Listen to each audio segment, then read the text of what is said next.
सूर्यमण्डलमध्यगः मण्डलाधिपतये ब्रह्मणे नमः सोममण्डलाय नमः सोमस्य मण्डलं श्वेतं कलासोरसंयुतं प्राणिनां मण्डलं प्रोक्तं सोममण्डलमुच्यते सोममण्डलाय नमः सोममण्डलाधिपतये विष्णुस्तुर्भुजो मौली सङ्गजकरगदाब्जप्रतीकाय सोममण्डलमध्यगः मण्डलाधिपतये विष्णवे नमः ओम अग्निमण्डलाय नमः अग्निमण्डलमेवं स्यात् प्राणिसन्तापकारकम् अनेकाग्निप्रतीकाशं कलादशसमन्वितम् अग्निमण्डलाधिपतये मध्ये सुतं रुद्रं नीलकण्ठं व्याख्यामुद्रालज्ञान शूलहस्तं दुर्भुजं अलङ्कारसंयुक्तं नागयज्ञोपवीते नमः अग्निमण्डलाधिपतये रुद्राय नमः कर्णिका मध्ये क्षीरासननिभां सत्यं कर्णिका उडिलात्मिका गौरीज्ञान समायुक्त इच्छाज्ञान कृतात्मिका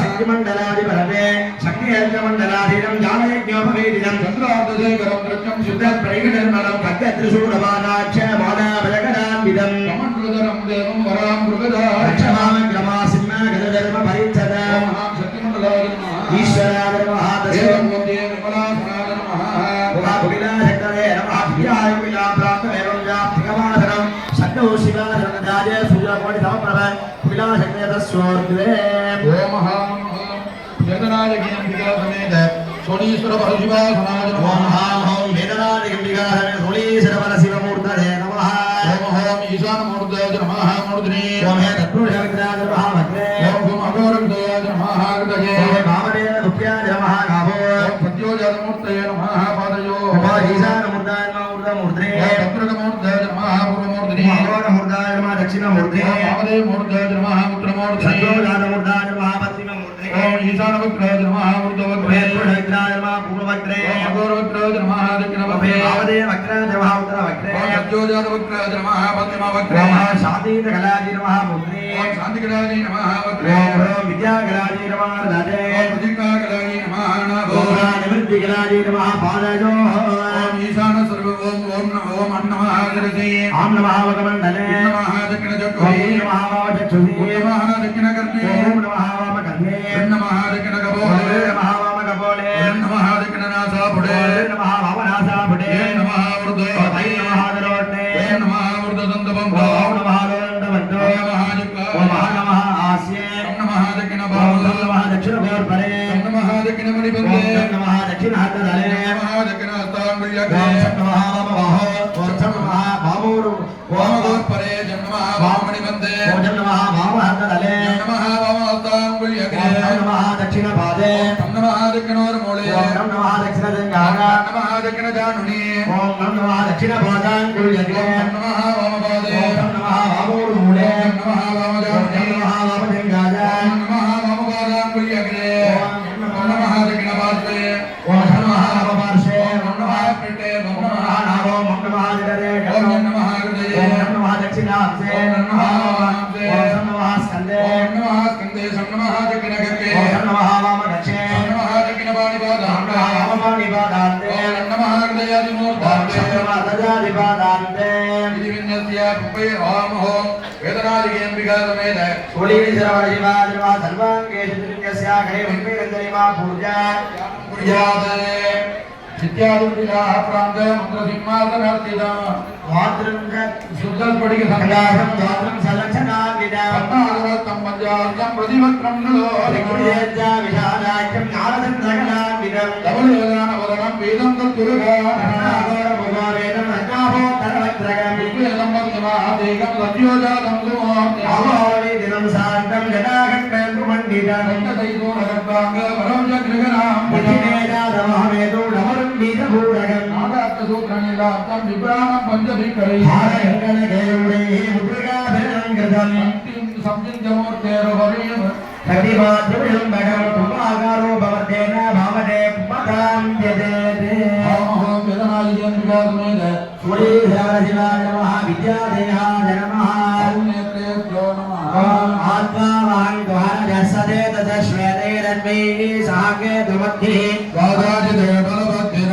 वादाजिदेवलभद्भिर्मनोजवैराजागिजयग्रं मम हव्याज सर्वो महामहं मूलमन्त्रं वेदादिकलोभेदं प्रचण्डमार्ताण्डोपमा पूरकपूर्णं सर्वं ब्रह्मादि कारणत्यागक्रमेण अजान्तमुच्चरन् सर्वकर्तारं निष्कलं विभुं ज्ञानानन्दमयो स्वरूप प्रकाशं संसिद्ध्य आजीभूतक्रमेण मनसान्तमुच्चार्य मनशान्तादे भङ्गभिगमं ललादेवतार्य रुद्रकोटिसदृशं गिरिजत्सुधा पिण्डपाण्डुरिदधिमण्डलं च प्राणप्रवाहवन्मना विनिर्गत्य कलिगतं विचिन्त्य लक्ष्यमूर्त्यो आवाहिन्या सज्जोजातेन आवाह्य स्वामिन्या वामदेवेन पद्मासने संस्थाप्य ईशान्या अघोरेण सन्निधाप्य मित्रया तत्पुरुषेण निरुध्य देभ्याम् ईशानेनावगुण्ड्य योदार्घ्यं दत्त्वा स्वागतं ते महाशोणीशरपरमेशरति विज्ञाप्य तत्सुस्वागतमिति देवेनोक्तं विभाव्य स्वामिन् सर्वजगन्नाथ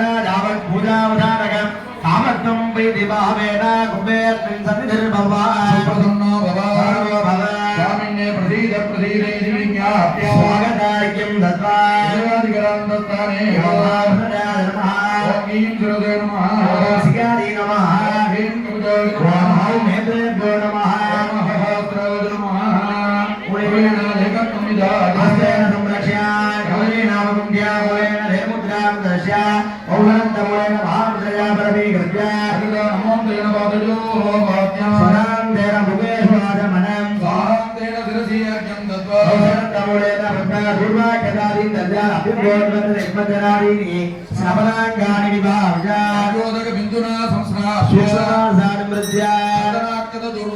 दुर्वापुष्पहेमवस्त्रमेकलोपवीत विचित्रवज्राय कुण्डलाय आभरणाय मनसा भक्त्याधिनिवेद्य पुष्पाञ्जलित्रयेणाभ्यर्च्य आत्मदत्ताय नमः वेदनादिकी अंबिका समेत धोरीश्वरपरशिवाय नमः विद्यादत्ताय नमः विद्यादत्ताय वेदनादिकी अंबिका समेत धोरीश्वरपरशिवाय नमः शिवदत्ताय नमः सत्पादिपदये वेदनादिकी अंबिका समेत धोरीश्वरपरशिवाय नमः इंडादिपदावादिविरलं कृत्य अत्रेण गण्डां वाजन्ने मनोरसमुद्रामरस्य काम्यानि विज्ञाप्य मनोरसमुद्रां दर्शयित्वा पीडे ओम ग्रीं मनोन्मणि वेदनादिकी अंबिका स्वामी मनोन्मणि वेदनादिकी अंबिका मूर्तये नमः जाते देवीं त्रिनेत्रां सुदिनिवदनां वेदहस्तां ददाना संजेव परमपरे रावजं साक्षमारात् दिव्येराभरणे भूषितं ब्रह्मादि पूजिता देवेरेव मनोन्मणिं प्रतिदिनं कामार्थदात्रीं सुभां सो मनोन्मणि विद्याध्यानेत्रेभ्यो नमः देवीं नादलीलानदत्येकपदे युवदे दादुपदे अष्टापदे नवपदे भवोडी राद्राक्षरावधनेभ्यो मन्ये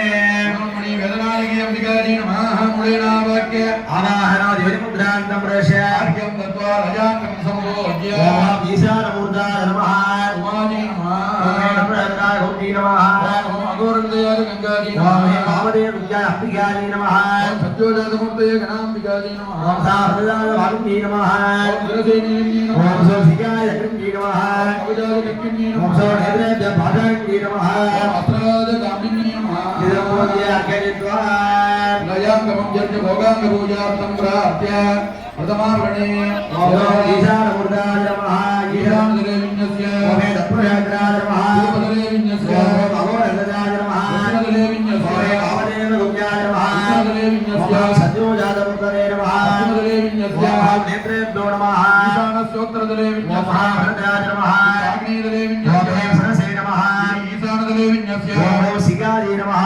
नैऋत्यदेवीन्यस्य ओम कवचाय नमः वाजवजदेवीन्यस्य ओम अस्त्राय नमः चतुर्दिक्षुविन्यस्य देवताभ्यः आवाहने स्थापने सन्निधाने सन्निरोधन भाव्याजनार्य पुष्पधामादिभिः संस्कारेण संकृत्य ब्रह्मनाथेन पूर्वे पद्मे दक्षिणे शूले उत्तरे मकरे पश्चिमे श्रीगाग्य अंग नमस्कार मुद्रापदस्य शिवेन सारवैक्यं विहार्यं दत्त्वा द्वितीयावरणे पूर्वादियट्टकुम्भेगो अनन्तावताराय नमः अनन्तमूर्तये नमः अनन्ताय नमः ओम स्वामाधराय नमः सूक्ष्ममूर्तये नमः सूक्ष्माय नमः शिवोत्तमाधराय नमः शिवोत्तमाय नमः जगनेत्राधराय नमः जगनेत्रमूर्तये नमः त्रिमूर्तिमूर्तये नमः त्रिमूर्तये नमः ओम श्रीकण्ठाधराय नमः श्रीकण्ठमूर्तये नमः ओम श्रीकण्ठाय नमः ओम शिखण्ड्याधराय नमः ओम शिखण्डिमूर्तये नमः ओम शिखण्डिने नमः संभोज्य आवाक्य आवागनादिजमिदाय अर्घ्यं दत्त्वा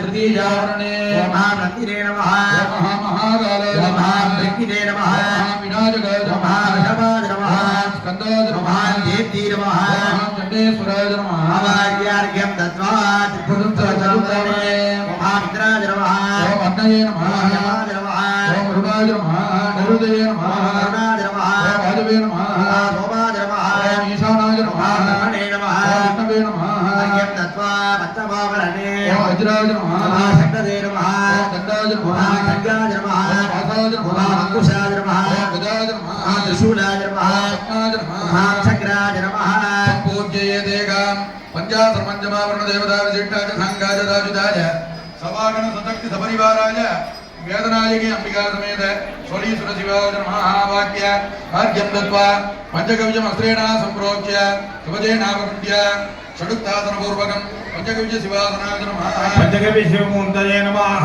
इन्द्रम पंचमुखात्तद सयुक्तम पूर्णवर्णंगमदे वज्रमभयं शादवरदाङ्कुशमणिर्दग नवामे वेदकमलाधर सदादिवस्वरूप पंचकविज शिवाय नमः वाक्य अवागनादिकमिदाय अर्घ्यं दत्त्वा अष्टमुक्तिकेयाभ्यर्च्य सर्वोपचारे संपूज्य हर हर नमः पार्वती पदये हर हर महादेव பக்த கோடிகள் விரைவாக வரிசையாக உள்ளே சென்று சாமி தரிசனம் செய்யும்படி அன்போடு கேட்டுக்கொள்கிறோம்.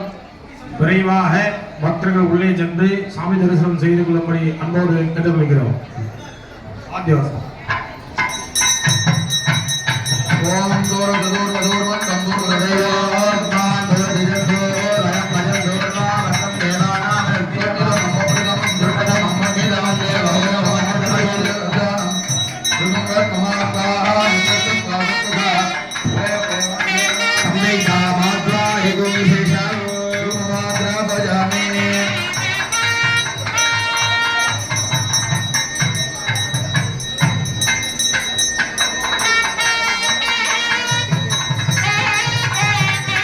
भगवान ग्रामदामे रोमुदी बेसनादे अशोक जमाम आजीवनं जगीशोदिश मानोहिगं सेज्जादे गोदाम संभूषं जगदे अभिभ्रदज्ञागहे सृजा परिपादना साध्यं ध्रुवति संयुक्तं मह्यज्ञायोदितं मद विहारमङ्गलं दीपं त्रैलोक्यतिमिनापहं पुरुषस्य विद्मः द्राक्षस्य महादेवस्य धीमहि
यदेवं वेद रोपावादिनं वेद आयुर्वान् भवति वेदोक्त मन्त्रपुष्पाञ्जलिं समर्पयामि मूलमन्त्रं यदा संजाने चत्वा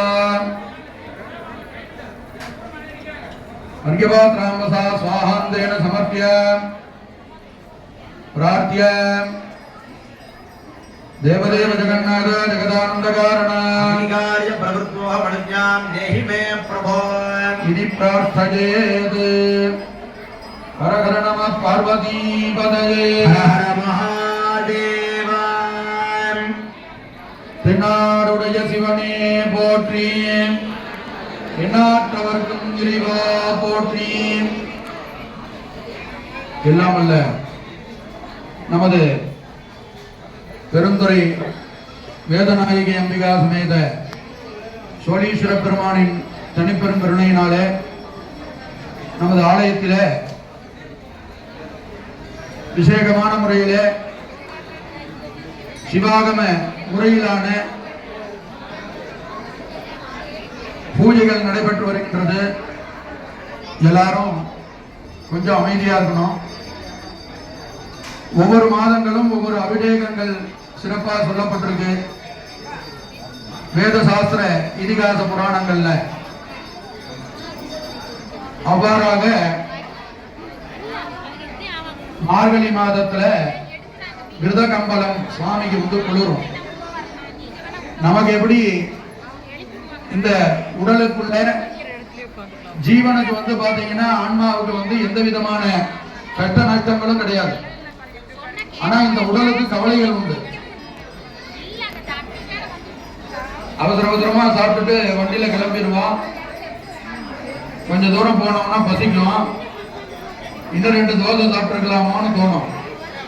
அப்ப எதுவாக இருந்தாலும் நமக்கு இந்த உடலுக்கு வந்து பற்றாக்குறைகள் ஏற்பட்டு கொண்டே இருக்கும். ஏன்னு கேட்டோம்னா இந்த உடலாகப்பட்டது தேய்மானம் உடையது. அதனால இந்த உடலுக்கு பாத்தீங்கன்னா அன்ன ஆகாரங்கள்லாம் கொடுத்துட்டே இருக்கணும். ஆனா இந்த ஆன்மாவுக்கு பாத்தீங்கன்னா அப்படி கிடையாது. எல்லாரும் கோவிலுக்கு வந்துட்டு வீட்டுக்கு வந்ததுக்கு அப்புறம் போய் கேளுங்க, நீங்க இத்தனை பேர் கோவிலுக்கு வந்துட்டு வந்தீங்களே என்ன கிடைச்சது உங்களுக்கு அப்படின்னா மன நிறைவு கிடைச்சதுன்னு சொல்லுங்க. எப்படி மன நிறைவு? ஏன் அப்படின்னு கேட்டோம்னா ஏற்ற இறக்கங்கள் இயற்கையாகவே உள்ளது. ஒரு ஊர்ல சமுத்திரம் இருக்கு, அந்த ஊர்ல நிறைய தண்ணீர் இருக்கு, ஆனா யாருக்கும் பிரயோஜனம். நம்ம ஊர்ல ஆறு இருக்கு, அந்த தண்ணி எல்லாருக்கும் பிரயோஜனமா இருக்கு, ஆனா அதை நாம வந்து தூய்மையா வச்சுக்கிறதுக்கு நமக்கு தெரியல. அப்படி இப்படியாக ஒவ்வொரு தேவைகள் எல்லாமே இந்த மனித வாழ்க்கைக்கு ஒவ்வொரு தேவைகள் உண்டு. அப்ப நீர்வாழ்வனே 9 லட்சங்களை இறைவன் படைக்கின்றார். அதாவது 84 லட்சம் யோனி பேதங்களுக்கு அப்புறமா இந்த மனித பிறவி. எல்லாரும் நல்ல இது எடுத்துக்கோங்க. இனிமேல் நீங்க எல்லாரும் சௌக்கியமா இருக்கணும், வாழ்க்கையில நிம்மதியா இருக்கணும் அப்படின்னா யூடியூப், ஃபேஸ்புக், வாட்ஸ்அப் இதுல வரதை எதையுமே நம்பாதீங்க. வாழ்க்கையில நீங்க நிம்மதியா இருக்கணும்.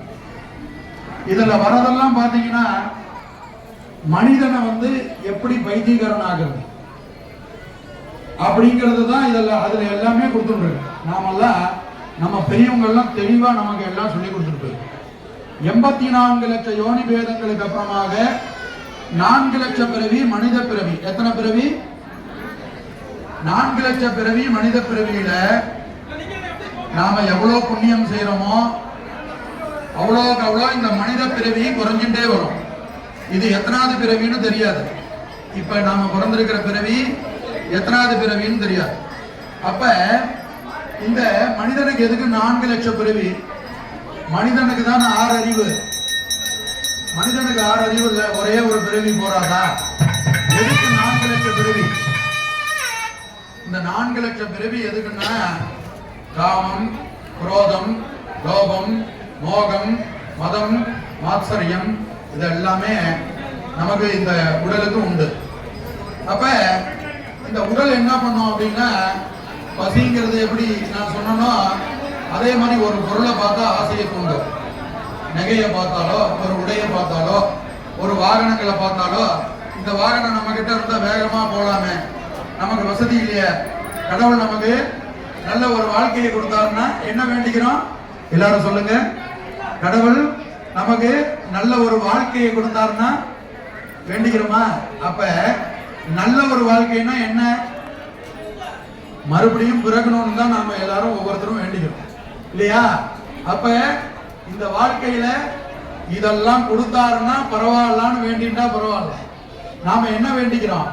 கடவுள் நமக்கு நல்ல ஒரு வாழ்க்கையை கொடுத்தாருன்னா அப்ப என்ன அர்த்தம்? இந்த வாழ்க்கையில எனக்கு குறைகள் இருக்கு, மறுபடியும் இன்னொரு வாழ்க்கையை கொடுக்கணும்னு வேண்டிக்கிறோம். அப்ப புனரப்பி ஜனனம் புனரப்பி மரணம்னு பிறந்து பிறந்து நாம வந்துட்டே இருக்கோம். அப்ப இந்த ஆசாபாசங்கள் எல்லாம் குறையணும். கடவுளை பார்க்கறதுக்கு ஒருத்தர் மகான போய் ஒருத்தர் சந்திச்சாரு.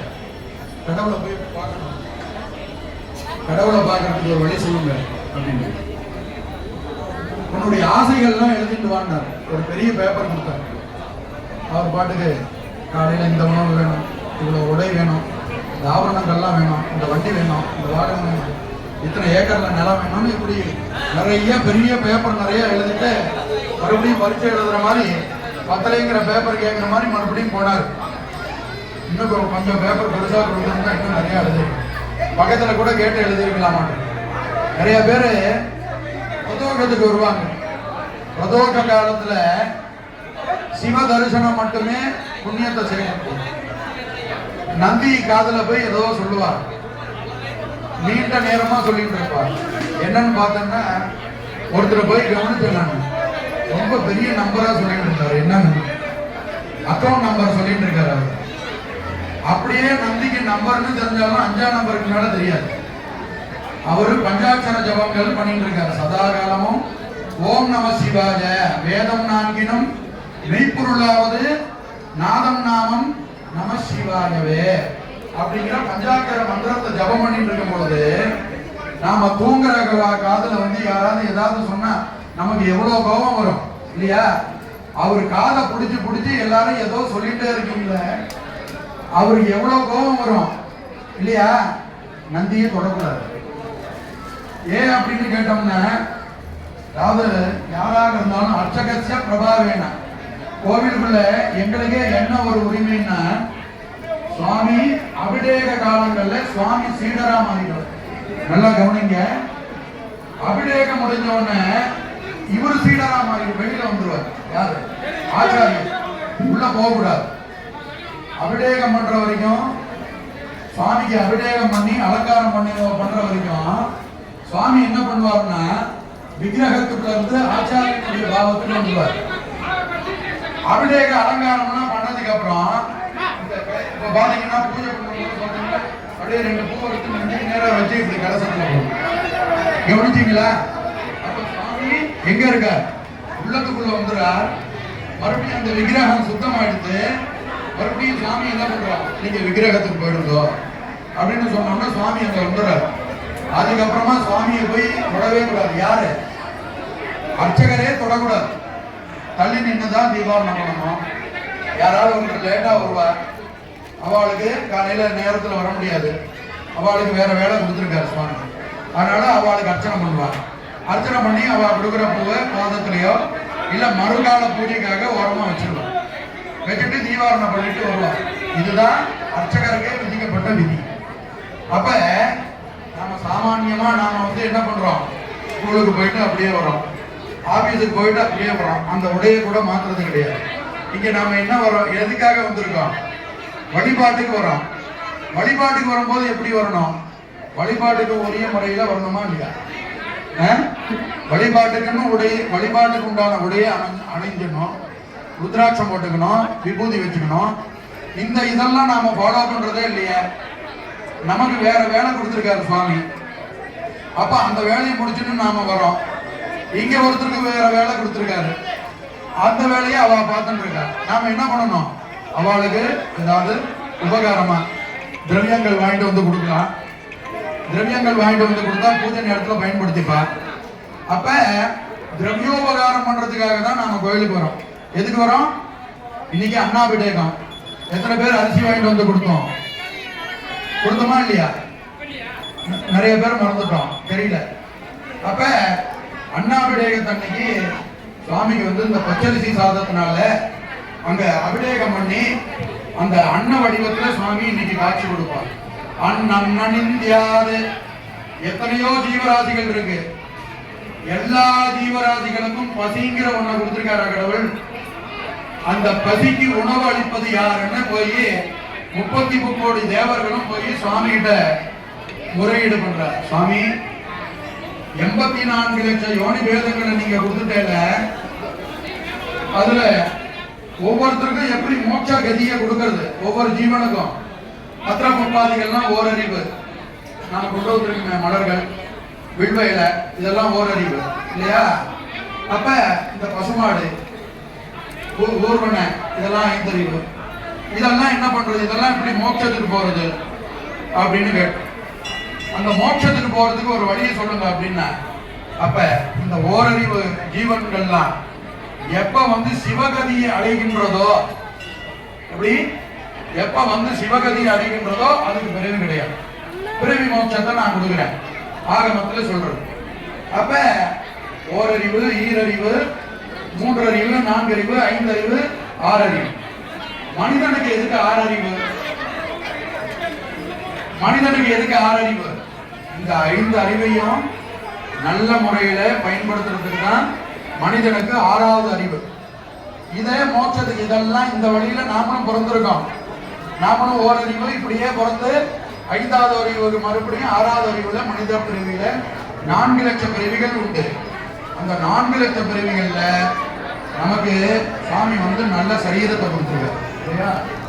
நல்ல சிந்திக்கக்கூடிய திறனை கொடுத்துருக்காரு, நல்ல செயல்திறனை கொடுத்துருக்காரு. இதெல்லாம் செஞ்சுட்டு ஆயக்கலைகள் 64 இதை எல்லாருமே தெரிஞ்சுக்கணும். அதுல திருட்டும் ஒரு கலை.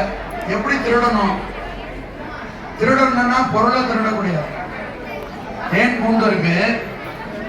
அந்த தேனை எடுத்தா மருந்துக்கு பயன்படுத்தலாம், அபிஷேகத்துக்கு பயன்படுத்தலாம். அந்த தேனை எப்படி எடுக்கிறது? தேன் பூண்டு விளையாம அது உரிய காலம் இருக்கு. அந்த காலத்துல அதுல போய் பாத்தீங்கன்னா ஒரு குச்சி ஒண்ணு சொருகிட்டு வந்துடும். அந்த குச்சி ஒண்ணு சொருகிட்டு வந்தோடனே அந்த தேன் பூண்டை என்ன பண்ணுவோம்? அந்த பூண்டை கலையாம ஒரு குச்சி ஒண்ணு சொருகி வச்சுட்டு வந்துடும். அதுல இருந்து தேன் வழிய ஆரம்பிச்சிடும் கீழே ஒரு பாத்திரத்தை. அப்படியாக அந்த தேனை கொண்டு வந்து சேகரிச்சா மருத்துவத்தை. இப்படி மலர்கள், இப்படி பசும்பால், தயிர், நெய், வெண்ணெயை உருக்கி நெய்யாக்கி இதெல்லாம் கெட்டு போகாம பராமரிக்கிறதுக்காக நம்ம பெரியவங்க வந்து நமக்கு இது பண்ணி கொடுக்கும். இப்படியாக இதெல்லாம் ஒவ்வொன்றா சேகரிச்சு சிவாலயத்துல கொண்டு வந்து பூஜைக்கு கொடுக்கணும்.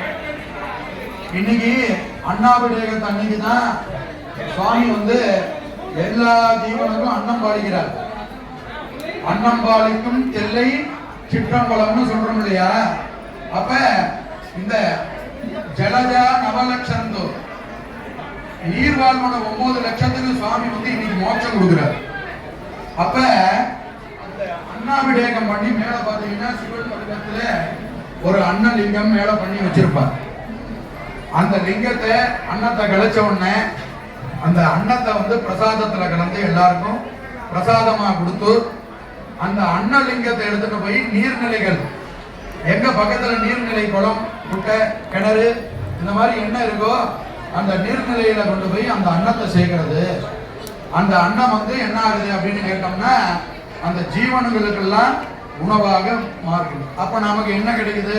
அதுல இருந்து சிவனே அன்னம் பாலிக்கிறார், சிவனே அன்னதானம் பண்றார். சிவபெருமானுக்கு பார்வதி தேவி அன்னதானம் பண்ணார் இல்லையா? அன்னபூரணின்னு பேரு. அப்ப சிவபெருமான் வந்து எல்லா ஜீவராசிகளுக்கும் இன்னைக்கு அன்னம் பாலிக்கிறார். அதனாலதான் இன்னைக்கு வந்து அன்ன வழிபாடு. கார்த்திகை மாசத்துல அக்னிலிங்க வழிபாடு. கூம்பு கொளுத்துவார். வாசல்ல பாத்தீங்கன்னா பெரிய தீபம் கொளுத்தி கூம்பு எல்லாம் இந்த தென்னை மட்டை இது வச்சு ஒரு பொம்மை மாதிரி பண்ணி இந்த கூம்பு கொளுத்துவார். அங்க கூம்பு கொளுத்தும் போது அக்னிலிங்க வழிபாடு, இப்ப அன்னலிங்க வழிபாடு. இந்த மாதிரி ஒவ்வொரு மாதத்துக்கும் ஒவ்வொரு லிங்க வழிபாடுகள் சொல்லப்பட்டிருக்கு சிவாகமத்துல. அப்படியாக இந்த ஐப்பசி மாதத்துல வரக்கூடிய பௌர்ணமி அன்று அண்ணாபிஷேகம். ஒரு மாதத்துல என்ன பண்றோம்? இந்த சித்திர மாசத்துல பாத்தீங்கன்னா தாராபிஷேகம். தாரா பாத்திரம் மாட்டிடுவார் சுவாமி தலைக்கு மேல. அதுல வெற்றி வேறு, விழாமிச்சு வேறு, பன்னீர், வாசனாதி, சந்தனம் இதெல்லாம் போட்டு அதுல தர்பையை கட்டி விடுவா. ஒவ்வொரு சுட்டா சாமிக்கு மேல அந்த தண்ணீர் உளுந்துட்டே இருக்கும். தாராபிஷேகம். சிவபெருமான் அபிஷேக பிரியர். சிவபெருமான தரிசனம் பண்ண வரும் பொழுது அபிஷேகத்துக்குரிய பொருள் ஏதாவது கொண்டு வரணும். பெருமாள் அலங்கார பிரியர். பெருமாளை பார்க்கும் போது அலங்காரத்துக்கு உரிய பொருள் சந்தனம், அந்த திருநாமம், அவருக்கு வஸ்திரம், இந்த மாதிரி துளசி மாலை இதெல்லாம் கொண்டு போய் கொடுக்கணும். அப்ப இவ்வாறு எல்லா ஜீவனுக்கும் ஒரு கதியை கொடுக்கணும்னு தான் சிவபெருமான் வந்து நீக்கமர நிறைந்திருக்கார். அவரு கைலாயத்திலே இருந்திருக்கலாம். எதுக்கு இங்க ஒரு ஒரு உருவ வழிபாட்டிற்காக இங்க வந்து சுவாமி வந்திருக்காரு அப்படின்னா, நாமெல்லாம் தெரிஞ்சோ தெரியாமலோ ஏதாவது பாவங்களை பண்ணிடுவோம். அப்ப இந்த பாவத்தை நாம போக்குறதுக்காக சுவாமி வந்து அங்கங்க அவதாரம் பண்ணி நம்ம ஊர்ல வேதநாயகி அப்படின்னு பவானியில பாத்தீங்கன்னா சங்கமேஸ்வரர் வேதநாயகி. வேதம் தோன்றிய பிறகு அம்பாள் வந்து இந்த பூமியில வேதம் படித்து அந்தணர் குல பெண்ணாக அவதரித்து, அப்புறமா நான் பார்வதிங்கிற ஞானத்தை பெற்று, அதுக்கப்புறமா சிவ பூஜை பண்ண ஸ்தலங்கள்ல எத்தனையோ ஸ்தலங்கள் உண்டு. அதுல ஏகாம்பரேஸ்வரர், காமாட்சி ஏகாம்பரேஸ்வரர் ஒண்ணு. அதே மாதிரி ருத்ரகோசமங்கை ருத்ரகோசமங்கைன்னு சொல்றோம் இல்லையா, அதன் பேரு ருத்ரகோசமங்கைன்னு பேர். அங்க அம்பாள் வந்து பெண்ணாக அவதாரம் பண்ணி இந்த வேத மந்திரத்தை படிச்சு, அந்தணர் குலத்துல பிறந்து வேத மந்திரங்களை படிச்சு சுவாமிக்கு சொல்லி காமிச்சாலாம். அப்ப அந்த பேர் அந்த ஊருக்கு ருத்ரகோசமங்கைன்னு பேர். அப்படியாக இவ்வாறு நம்ம பெரியவங்க எல்லாம் என்ன பண்ணாங்க, கோவில்கள்ல வழிபாடுகளுக்காக நிறைய தனோபகாரம், திரவியோபகாரம், பூமி தானமா கொடுத்தா. விவசாயம் பண்ணி பூஜை பண்றது என்ன, பூமி நிறைய இருந்தது, பூமி தானம் கொடுத்தா. தங்க ஆபரணங்கள்லாம் தானமா கொடுத்தா. வெள்ளி ஆபரணமா கொடுத்தா. வெள்ளி வாகனங்கள்லாம் கொடுத்தா. மரத்தினால வாகனங்கள்லாம் பண்ணி கொடுத்தா. சுவாமி ஊர்வலம் வரும்பொழுது யாராவது வயதாயிடுச்சு, நமக்கே வயதாயிடுச்சு, முதுமை, கோவிலுக்குள்ள வர முடியாது, டெய்லி கோவிலுக்கு வரோம். சுவாமி நம்மளை பார்க்கறதுக்கு வீதி உலா வர்றாரு. அதுதான் பிரம்மோற்சவம்.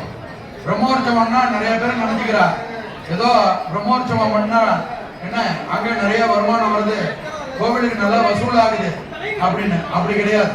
பிரம்மோற்சவம் பண்ணும் பொழுது சுவாமி வாகனத்துல சுவாமி வீதி உலா வரும் பொழுது நமக்கே முதுமை நிலை வரும். இன்னைக்கு இளமையில இருக்கோம், கோவிலுக்கு வந்துட்டோம், சாப்பிடாம இருக்க முடியுது. இனிமேல் முதுமை பருவம் வரும் பொழுது என்ன ஆகும், நம்மளால எங்கேயும் போக முடியாம இருக்கும். அப்ப என்ன ஆகும், ஆருத்ரா தரிசனம் தடைக்கு சுவாமி தாண்டவ அவதாரம், தாண்டவ மூர்த்தியா தரிசனம் கொடுத்துட்டே வருவார். அப்ப அந்த மாதிரி ஒவ்வொரு மாதத்துல ஒவ்வொரு விழா காலங்கள், பிரதோகத்துல பிரதோக நாயனார் அவரு கோவில்ல வனம் பண்ணுவார், கோவிலை சுத்தி வனம் பண்ணுவார். அப்படியாக நமக்கு எல்லாம் முடியாம போயிடலாம்.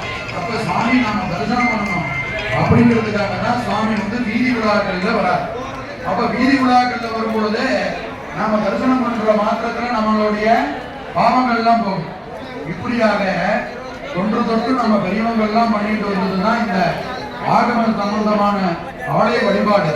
அதுல இன்னைக்கு பாத்தீங்கன்னா ரொம்ப மகோன்னதமானது அண்ணாபிடேகம். அண்ணனியாது எல்லாரும் காலையில இருந்து வேலை செய்வான், மத்தியானம் கூட வெளியில சாப்பிட்டுப்பா, ராத்திரி கேட்டா வீட்டுக்கு போகணும்பா. ஏன் அப்படின்னா வீட்டுல அம்மா சமைச்சு வச்சிருப்பாங்க, மனைவி துணைவியார் சமைச்சு வச்சிருப்பாங்க, வீட்டுல போய் சாப்பிடணும். ஏன் அப்படின்னு கேட்டோம்னா எங்க வெளியில உணவுகள்லாம் சாப்பிட்டாலும் ஆனா வீட்டுல சாப்பிடுற மாதிரி உணவு நமக்கு வராது. ஜனனி ஜென்மபூமி சொர்க்காதமை கரியசி, தாய்மடியும் சொர்க்கமும் ரொம்ப மேன்மையானது. நாமெல்லாம் என்ன வேண்டிக்கிறோம், சொர்க்கத்துக்கு போகணும்னு வேண்டிக்கிறோம். சொர்க்கத்துக்கு போனாலும் தாய்மடியில படுத்த சுகம் சொர்க்கத்துல கிடைக்காது. ஜனனி ஜென்மபூமி சொர்க்காதப்பி கரியசி, நீ நிறைய புண்ணியம் பண்ணி சொர்க்கத்துக்கு போயிட்டாலும் உனக்கு ஒரு நிம்மதி குறையும். அது என்ன நிம்மதினா தாய்மடியில படுத்து தூங்கின அந்த குழந்தை பருவத்துல கிடைச்ச அந்த நிம்மதி உனக்கு குறையும். அப்ப அந்த நிம்மதியை வந்து நாம அடையணும் அப்படின்னா நாம நிறைய புண்ணியம் பண்ணணும். அப்ப இந்த வாழும் பருவத்திலேயே நிறைய புண்ணியம். வீட்டுல பாத்தீங்கன்னா நிறைய பேர் இன்னைக்கு என்ன சொல்ற, இருங்க தொலைக்காட்சியில நிறைய சீரியல் போடுறா, நல்ல நல்ல சீரியல்லாம் போடுறா, பார்த்துட்டு வந்து உங்க கதையை கேட்கும் போது உங்களுக்கு சாப்பாடு போடுவோம். எப்படி அந்த கதையெல்லாம் பார்த்துட்டு வந்து உங்க கதையை சொல்லும் போதுதான் உங்களுக்கு சாப்பாடு போடும். அது வரைக்கும் பொறுமையா உட்கார்ந்துருங்கன்னு சொல்றா. ஆனா வீட்டுல நாம யார் யாருக்கெல்லாம் அன்னதானம் பண்றோம், நிறைய பேருக்கு ஆசை வரும், கோவிலுக்கு வந்து 1000 பேருக்கு அன்னதானம் கொடுத்தா பரவாயில்லாம், ஒரு 100 பேருக்கு அன்னதானம் கொடுத்தா பரவாயில்லாம். வீட்டுல ஒவ்வொரு துணைவியாரும் டெய்லி அன்னதானம் யார் யாருக்கு கொடுக்குறீங்க, மாமனார் மாமியார் இல்லையா, கணவர், குழந்தைகள் இவெல்லாம் ஒரு 10 பேருக்கு டெய்லி காலை மதியம் இரவுன்னு அன்னதானம் கொடுக்குறோமே, அதெல்லாம் எவ்வளவு புண்ணியம். அதெல்லாம் புண்ணியம்னு நினைச்சு செய்யறாங்க நிறைய பேரு. ஏதோ நம்ம ஏதோ இந்த வீட்டுக்கு வாக்கப்பட்டு வந்துட்டோம், இதெல்லாம் ஒரு வேலை அப்படின்னு செய்யறோம். அப்ப நாமளே புண்ணியத்தை மறந்துறதுனால அப்ப புண்ணியத்தை என்ன பண்ண வேண்டியதா இருக்கு? தேடி தேடி போக வேண்டியதா இருக்கு. எங்க தேடி தேடி போக வேண்டியதா. காலையில 6 மணில இருந்து இரவு நாம போய் வீட்டுல போய் தூங்குற வரைக்கும் நமக்கு நிறைய நேரம் இருக்கு. நிறைய புண்ணியங்களை பண்ணலாம். ஆனா பண்றோமா? இல்ல. ஆனா புண்ணியம் யாராவது பண்றத பார்த்தோம்னா ஆசை வந்துடும். அண்ணா மாதிரி நிறைய அன்னதானம் பண்ணலாம், அவளை மாதிரி நிறைய பூ கட்டி கொடுக்கலாம், இவாள மாதிரி நல்ல மேளம் வாசிக்க தெரிஞ்சா கூட நல்ல கீர்த்தனைகள் எல்லாம் வாசிக்கலாம், தேவார திருவாசங்கள் எல்லாம் பாட தெரிஞ்சா பாடலாம். இப்படின்னு நாம புண்ணியம் செய்யறவங்களை பார்த்து பார்த்து நாம ஆசைப்படும் பொழுது என்ன ஆகுது அப்படின்னா, புண்ணியம் நம்மளை அறியாமலே புண்ணியம் நம்மளை சேர ஆரம்பிக்குது இல்லையா? அப்ப இந்த புண்ணியம் பண்றவாளை பார்க்கும் பொழுதே 10 மடங்கு பலன் சேரும். அதனாலதான் நம்ம பெரியவங்க என்ன பண்ணாங்க, உன்கிட்ட வசதி இருக்கோ இல்லையோ ஆலயம் தொழுவது பாருங்க, 10 பேர் தான் சொல்றாங்க. எல்லாருக்கும் சாப்பாடு உண்டு. சத்தமா சொல்லுங்க, ஆலயம் தொழுவது கோவில் இல்லா ஊரில் கோபுர தரிசனம். இதனாலதான் நம்ம பெரியவங்க என்ன சொல்லி வச்சாங்கன்னா, வசதி வாய்ப்பு இருக்கோ இல்லையோ கோவிலுக்கு போ, கோவில்ல யாராவது அன்னதானம் பண்ணுவா, கடவுளை பார்த்து வேண்டிக்கோ, சுவாமி எனக்கும் கொஞ்சம் பொண்ணும் பொருளும் கொடு, நானும் ஒரு அன்னதானம் பண்றேன்னு வேண்டிக்கோ. அவளுக்கு ஒரு உதவி பண்ணிட்டு வா, காய்கறி நறுக்கி கொடு, இல்ல கோவில்ல ஏதாவது சுத்தம் பண்ணி கொடுத்துட்டு வா, சரீரத்தினால ஏதாவது உதவி பண்ணு, பூ வாங்கிட்டு போய் கொடு பூஜைக்கு, இல்ல நிறைய வாசனாதி கற்பூரம் ஊதுபத்தி விபூதி சந்தனம் குங்குமம் அபிஷேக பொருள்லாம் வாங்கி கொடு, போய் புண்ணியம் பண்ணிட்டு வா, உனக்கு நல்ல மோட்சம் கிடைக்கும். அப்படிங்கிறதுனால நம்ம பெரியவங்க என்ன சொல்லி வச்சாங்கன்னா, கோவிலுக்கு போங்கன்னு சொல்லி வச்சாங்க. இதை நிறைய பேர் என்ன பண்ணிட்டா, அவா இந்த வாட்ஸ்அப்ல பேஸ்புக்ல பாத்தீங்கன்னா அவனுக்கு தூக்கம் வரலன்னா ஏதோ ஒண்ணு சொல்லிட்டே இருக்கான். எப்படி அவனுக்கு தூக்கம் வரலன்னா ஒரு 10 பேர் தூக்கத்தை கெடுக்கணும் என்ன, அவனுக்கு அதுல ஒரு நிம்மதி, அதுல ஒரு பெரிய குடும்பம் வாழ்ந்துட்டு இருக்கு என்ன. நாம ரீசார்ஜ் பண்ணிடுறோம் இல்லையா, இன்றுடன் உங்கள் தொலைபேசி எண் துண்டிக்கப்படுகின்றது, 600 ரூபாய் 1000 ரூபாய்க்கு ரீசார்ஜ் பண்ணணும்னா உடனே ரீசார்ஜ் பண்ணிடுறோமா. அதை செலவுக்கு என்ன பண்ணணும், ஒருத்தன் எதையாவது ஒண்ணு போட்டுட்டே இருக்கான். நமக்காவது என்ன ஆகுது, கொஞ்சம் வந்ததே தானே வந்துட்டு இருக்கு. இதெல்லாம் கோயில்ல நாம சொல்லி பார்த்து கேட்டது தானே, இதெல்லாம் போய் பார்க்கறதுக்கு நமக்கு தேவையா அப்படின்னு இல்லை. நாமளும் என்ன பண்றோம், பொழுத போக்குறதுக்காக எதையோ ஒண்ணு பண்ணிட்டே இருக்கோம். அது நம்ம பொழுது போக்குறது ஒருத்தனுக்கு வருமானமா இருக்கு. எப்படி நம்மளுடைய பொழுத வீணாக்குறதுக்கு ஒரு கும்பலுக்கு வருமானம். அப்ப இதுக்கு மேல நாம தெளிவா சொல்ல முடியாது இல்லையா. ஆகவே மக்கள் எல்லாரும் கடவுள்கிட்ட என்ன வேண்டிக்கணும் அப்படின்னா, வசதி வாய்ப்பு இதெல்லாம் கொடுங்கன்னு வேண்டிக்கிறத காட்டணும், நல்ல தெளிவை கொடுங்க அப்படின்னு வேண்டிக்கோங்க. ஏன் அப்படின்னா நிறைய குழப்பிடுறாங்க நம்மள, காலையில இருந்து சாயந்தரத்துக்குள்ளேயே நிறைய குழப்பிடுறாங்க. அதனால நல்ல தெளிவை கொடுக்கணும்னு வேண்டிட்டு, அந்த தெளிவுங்கிற ஞானம் நமக்கு பாத்தீங்கன்னா வாழ்நாள்ல நம்மள மோட்ச கதிக்கு அழைச்சிட்டு போயிடும். அப்படிங்கிறதுனாலதான் 84 லட்சம் யோனி பேதங்கள்ல இந்த 4 லட்சம் யோனி பேதங்கள் மட்டும்தான் மனித பிறவி. அந்த மனித பிறவியில இது எத்தனாவது பிறவின்னு தெரியாது. இப்பிறவி தப்பினால் எப்பிறவி வாக்கியமோ, அடுத்தது என்ன பிறவி சுவாமி கொடுக்க போறார், அந்த பயம் வேணும் நமக்கு என்ன.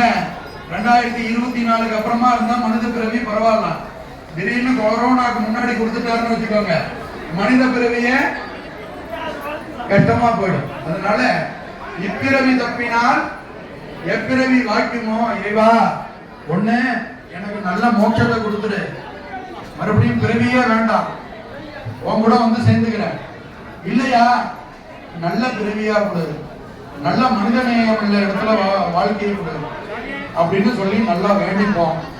எல்லாமே சுவாமி தான் நீங்க வர நிறைந்திருக்காரு. எனக்குள்ள ஒரு இறை ஆற்றல் இன்னைக்கு தூண்டி இதை சொல்லு, மக்களுக்கு இப்படி சொல்லு அப்படின்னு சொல்லி சுவாமி ஞாபகப்படுத்துறாரு, சொல்றோம். அதனால சொல்றதுல ஏதாவது குறைகள் இருந்தா, உங்களுடைய மனதை புண்படுத்தி இருந்தா, நந்தி கிட்ட நாம சொல்லியிருந்தோமே இவரு சொல்லக்கூடாது, அப்படி இல்லாம நந்தியை தொடாம தள்ளி நின்று லைன்ல வரும்பொழுதே நந்திய பெருமான்கிட்ட மனோ ரீதியா சொல்லிட்டு வாங்க. மனசுக்குள்ள சொல்லக்கூடிய இதுக்கு ஆற்றல் அதிகம். மனசுக்குள்ள சொல்றத வெளியில சொல்றதை காட்டும் மனசுக்குள்ளேயே சொல்றதுக்கு ஆற்றல் அதிகம். எப்படின்னு கேட்டீங்கன்னா, ராஜராஜ சோழன் பெரிய கோவில் கட்டி வச்சார் இல்லையா? அப்ப சுவாமி பெரிய மகாராஜா ஒரு கோவில் கட்டியிருக்காரு. இந்த பூசலார் நாயனார்னு அவரு ஒருத்தர் கோயில் கட்டியிருக்காரு. அவர் எப்படி கோயில் கட்டியிருக்காரு? மணக்கோவில். மனசுக்குள்ளேயே கல் எடுத்து வை, மண் எடுத்து வை, சிமெண்ட் எடுத்து வை அப்படின்னு சொல்லி மனசுக்குள்ளேயே அப்படியே கோயில் கட்டி அப்படியே கோபுரம் கட்டிட்டாரு.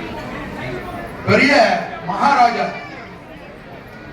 அவர் பெரிய கோயில், உண்மையானமே கோயில் கட்டியிருக்காரு. சுவாமி தேதி பிக்ஸ் பண்றாரு. மகாராஜா சுவாமி போய் கனவுல சொல்றாரு, இந்த தேதி வச்சேன்னா நான் வரமாட்டேன், நான் பிஸியா இருக்கேன். என்னங்க சுவாமி பிஸியா இருக்கீங்க? என்ன ஒரு நாயனார் பூசலார் நாயனார்னு ஒரு உன்னோட சூப்பரா கோயில் கட்டியிருக்கேன், உன்னோட சூப்பரா கோயில் கட்டியிருக்கான், அங்க போறேன், நான் பிஸி வர முடியாது, என்ன அன்னைக்கு தொந்தரவு பண்ண, வேற தேதி மாத்தி வை அப்படின்னு. ராஜா என்ன பண்ணிட்டாரு, முதல்ல அந்த கோவில்ல போய் பார்த்துட்டு வருவோம். நாம கட்டின கோவில்ல ஏதாவது குறைகள் இருந்தா, எப்படி நாம கட்டின கோவில்ல ஏதாவது குறை இருந்தா அதை பார்த்து நாம சரி பண்ணிக்கலான்னு ராஜா எல்லா குதிரை, யானைப்படை குதிரை எல்லாத்தையும் தூக்கிட்டு எல்லா மந்திரி எல்லாம் கூப்பிட்டு எல்லா சேனைகள் எல்லாம் கூப்பிட்டு மங்கள பொருட்கள் எல்லாம் நிறைய கொடுத்து, இன்னும் மஞ்சள் குங்குமம் விபூதி பூஜைக்கு என்னென்ன தேவையோ எல்லாம் கொடுத்துட்டு எடுத்துட்டு போறாரு ராஜா. போய் அந்த ஊருக்கு போறாரு. எங்க பூசலார் நாயனார் யாரு? அப்படிலாம் யாரும் இல்லைங்களா? இல்ல இங்க இருக்காருன்னு சொன்னாங்க. மரத்துக்கடியில ஒருத்தர் உட்கார்ந்து இருக்கார் தாடி மீசையோட. அவரும் நம்ம போய் பாருங்க. அவர் மணக்கோயில் கட்டி கும்பாபிஷேகம் பண்ணி, கும்பாபிஷேகம் முடிஞ்சோடனே தீபாராதனை பண்ணி கரெக்டா அந்த தீபாரண தட்டு கிட்ட கொண்டு வருவான். நிறைய பேர் பாத்தீங்கன்னா வெளியில முழிச்சுட்டு இருப்பாங்க. சுவாமி கிட்ட போன உடனே கண்ணை இறுக்கி மூடிடுவான். திருப்பதிக்கு உள்ள போற வரைக்கும் நல்லா வேடிக்கை பார்த்துட்டே போவான். பெருமாளுக்கு நேரா போன உடனே கண்ணை மூடி பெருமாளை பார்க்க மாட்டான், கண்ணை இறுக்கி மூடிடுவான். அதுல ஜரிகண்டி அப்படின்னு இழுத்து விட்டுருவாங்க. மறுபடியும் பத்தியமா இருந்தால்தான் பெருமாளை பார்க்கணும். அப்படி அண்ணா அப்படி அவரு கற்பூர தீபாரண ஆகி வருது. ஒத்திக்கலான்னு பூசலார் நாயனார் கண்ணை திறக்கிறார். கண்ணை திறந்து பார்க்கும்போது முன்னாடி ராஜா நிக்கிறாரு, சேனைகள்லாம் நிக்குது, எல்லா பொருளும் எடுத்துன்னு நிக்கிறாரு. இவருக்கா பயம், என்னடா நம்ம மணக்கோயில் தானே கட்டணும், ராஜாவே நிக்கிறார். எந்திரிச்சு நிக்கிறாரு. என்னங்க ராஜா, நீங்க ஏதோ பெரிய கோயில் கட்டிருக்கீங்களா? இன்னைக்கு கும்பாபிஷேகமா? சிவபெருமான் இந்த தேதி இங்க வச்சுட்டேன், அதனால இந்த தேதியில நான் அங்க வரல, இங்க நீ தரிசனம் பண்ணன்னு சொல்லிட்டாரு. அந்த கும்பாபிஷேகம் அடுத்த தேதியில வைன்னு சொல்லிட்டாரு, அதான் வந்தேன் அப்படின்னு. அந்த நாயனார் சொன்னார், நான் மணக்கோவில் தான் கட்டினேன். எப்படி மணக்கோவில் தான் கட்டினேன், சுவாமி இதுக்கு வந்திருக்காரா அப்படின்னு அவருக்கு சந்தோஷம்.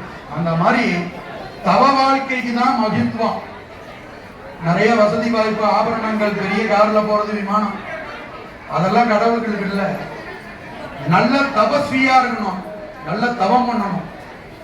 தவம் பண்ணா அதுதான் சிவலோகத்துக்கு போறதுக்கு நல்ல வழி. பொண்ணும் பொருளும் அங்க கொண்டு போய் சேர்க்காது.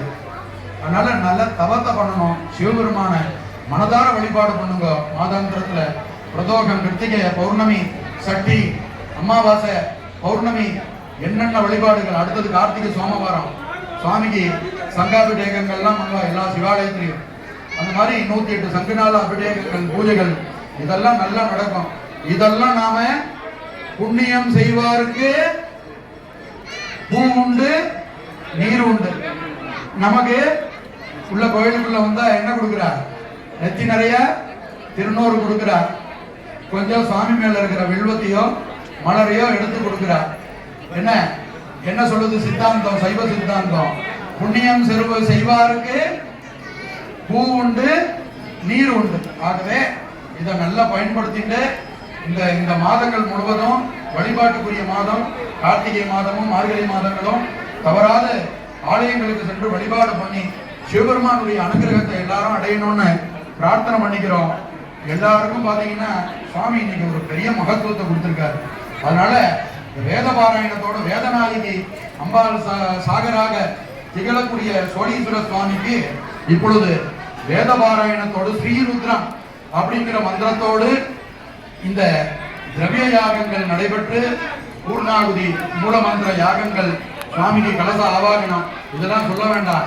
இங்க ரொம்ப அற்புதமான சிவாச்சாரியார்கள்லாம் ரொம்ப சிரத்தா பக்தியோடு இந்த பகுதியில பாத்தீங்கன்னா நம்ம ஆலயத்துல ஒவ்வொரு மாதங்களும் எல்லா வழிபாடுகளுமே சிறப்பா நடத்திட்டு இருக்கார். அதுல நாமெல்லாம் வந்து கலந்துக்கிறது மிகவும் புண்ணியமானது.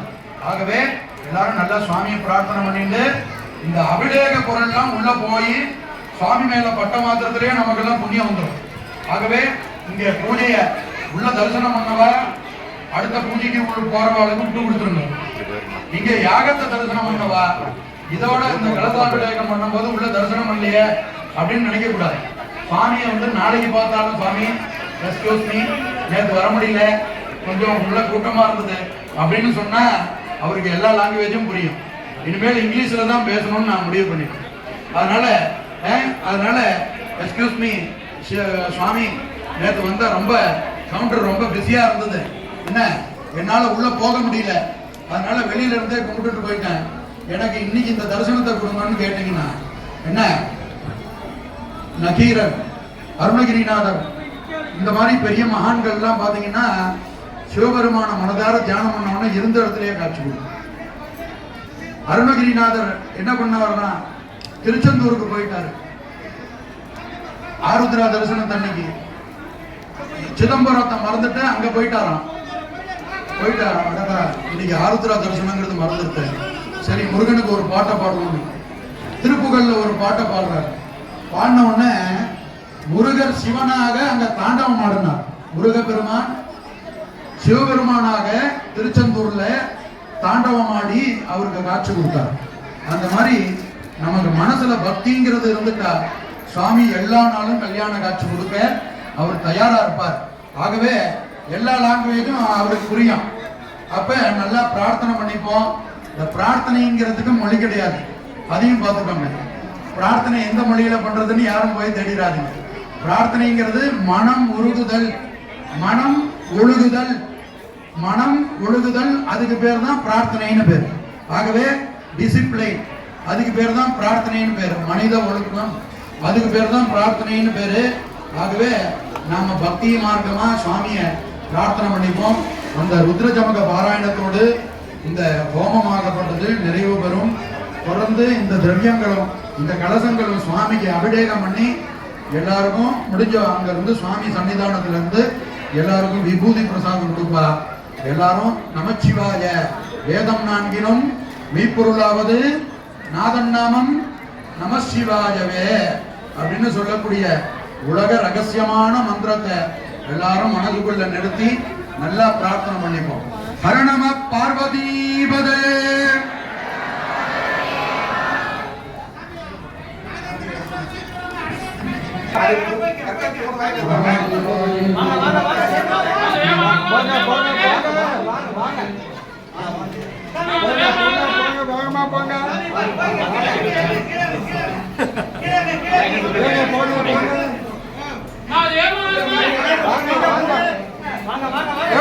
பிள்ளைகளை கூட தாட்டி விடுங்க.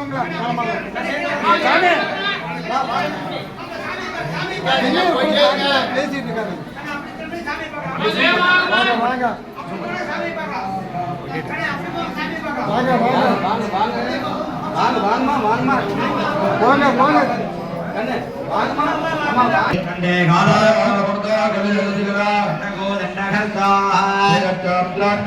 பிரகடத விபவ சம்பவ முக்திவேதா ஸ்ரீ ருத்ரசூக்த பிரகடத விபவ நப்ரஜச்சந்து சௌக்கியம்.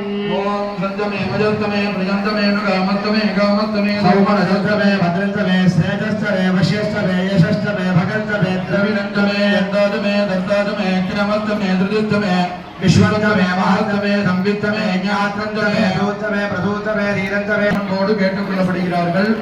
இப்பொழுது அன்ன பிரசாதமாகப்பட்டது வழங்கிக் கொண்டிருக்கின்றார்கள். அனைவரும் அன்னப்பிரசாதத்தை சிவபெருமானின் அன்னப்பிரசாதத்தை பெற்று செல்ல வேண்டுமாக கேட்டுக்கொள்ளப்படுகிறார்கள். ஓம் நமோ பகவதே ருத்ராஜாய நமஸ்தவே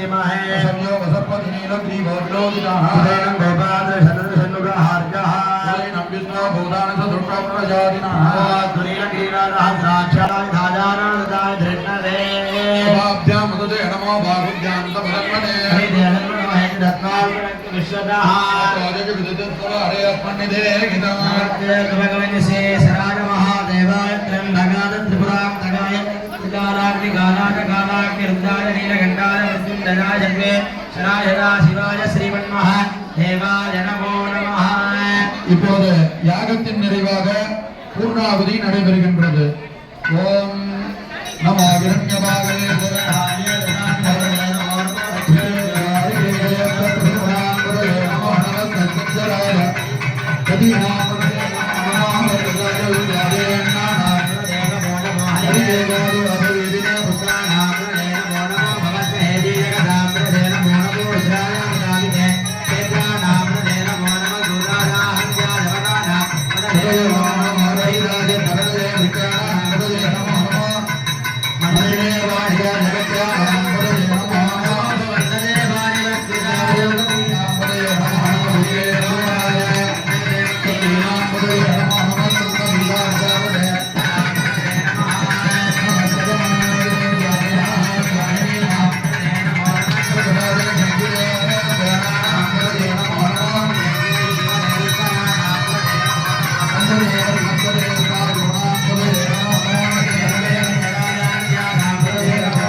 கூட்ட நெரிசல் அதிகமாக இருக்கு. அவரவர்கள் உடைமைகளை பத்திரமாக பாதுகாத்துக் கொள்ள வேண்டுமாக கோவில் நிர்வாகத்தின் சார்பாக கேட்டுக் கொள்ளப்படுகிறார்கள். அவரவர்கள் உடைமைகள், குழந்தைகள், முதியோர்கள் இந்த கலகம் சுத்தி வரும்போது குழந்தை, கை குழந்தை, சின்ன குழந்தையை கூட்டின்னு வந்திருக்கிறாங்க, வயசானவங்க, இவங்கெல்லாம் கலசத்தோட போக வேண்டாம். எல்லாரும் இங்கே நில்லுங்க. எல்லாரும் இங்கே இருந்து தரிசனம் பண்ண வேண்டியது. அவரவர்கள் உடைமைகளை பத்திரமாக பாதுகாப்பாக வைத்துக் கொள்ள வேண்டுமாக ஆலய நிர்வாகத்தின் சார்பாக கேட்டுக் கொள்ளப்படுகிறார்கள். அதே போன்று இந்த யாக குண்டத்தை வந்து யாரும் தொடர்பு கூடாது. இந்த யாகசாலையில யாரும் கலசாமத்தை கிடைக்க கூடாது. அபிஷேகம் ஆன உடனே எல்லாருக்கும் தீர்த்த வேண்டியதில் பிரசாதம் கொடுப்பாங்க. தரிசனமானவங்க சாப்பிட போறோம். தரிசனம் பண்ணியாச்சு. காலையில வந்தோம், சாயந்தரம் வந்தோம். இப்ப இது வரைக்கும் தரிசனம் கிடைச்சது. சாப்பிட போலாம். நிம்மதியா போய் சாப்பிட போலாம். இதே போற புண்ணியமாகும்.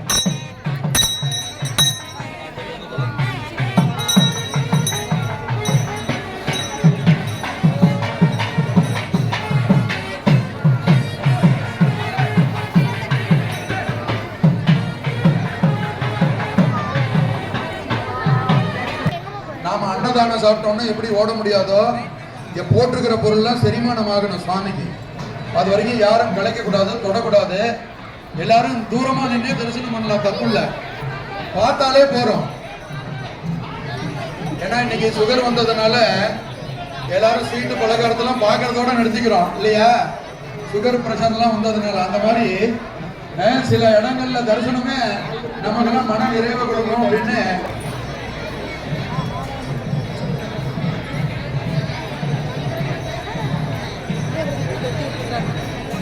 கொடி மருந்து இல்லை, வேற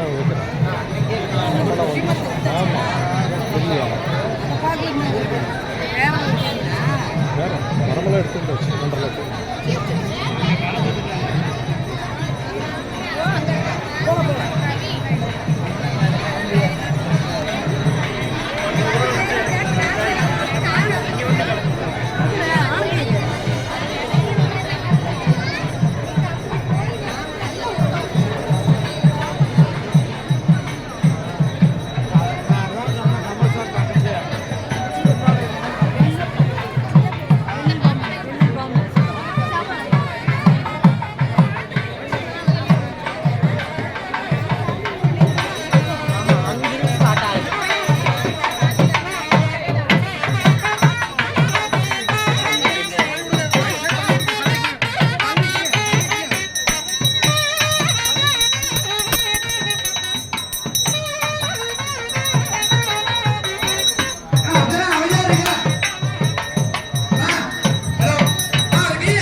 ரவுண்டா இருக்கு பாருங்க.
இங்க வாங்கிக்கோங்களா இங்க வாங்கிக்கோ அந்த பக்கம் போற இந்த பக்கம் வாங்க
இல்லை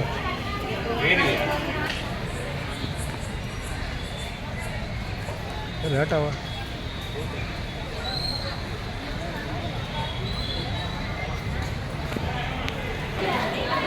உள்ள இடம் இல்லைங்களாமா?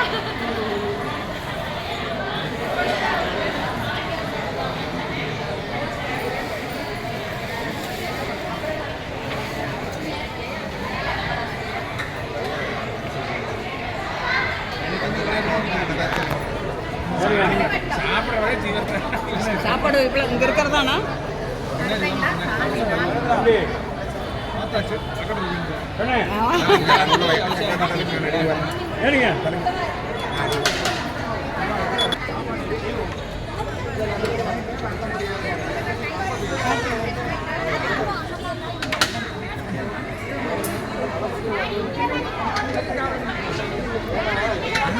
வெளி வரவே